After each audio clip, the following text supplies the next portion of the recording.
So I mean, I think maybe it's easier to just say what's the 100-day on transit, and clearly for me, the 100-day is really to say getting my transit director in place, and that's it. And also then I've got Freddie O'Connell, who was just elected to the Metro Council. He's rolling off the MTA board. We've got, going back to that, boards and commissions. There are several key boards and commissions that we have to get folks appointed to. Freddie's space is one of those.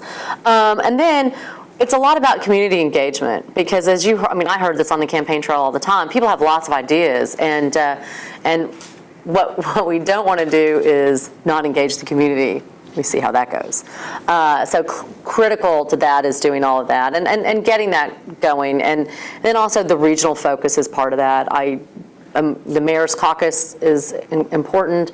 And in fact, I had the opportunity to meet with them right before the election, and those 40 mayors are going to help drive this conversation. Well, at the head of the MTA is not, he doesn't have the responsibility to work with all the transit options. So when I'm talking about transit, I'm not just talking about buses.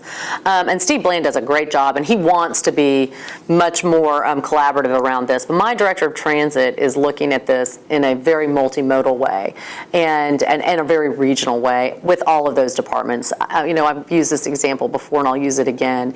It's about saying when somebody's pulling a permit and they're blocking a sidewalk, that they're not blocking a sidewalk, they're building scaffolding.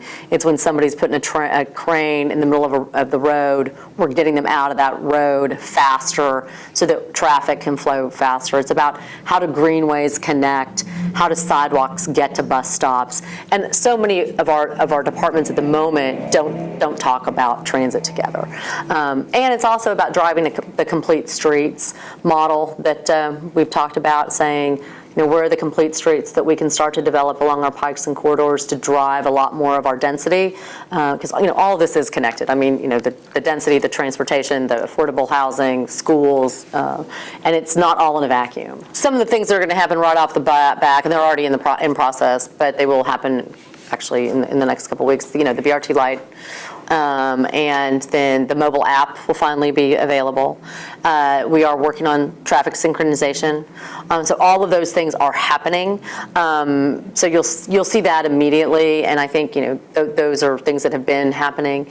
In motion, which has been the approach that MTA has been taking. They've been spending a lot of time around, is it about more routes? Is it about more more times? And what does the public want and need?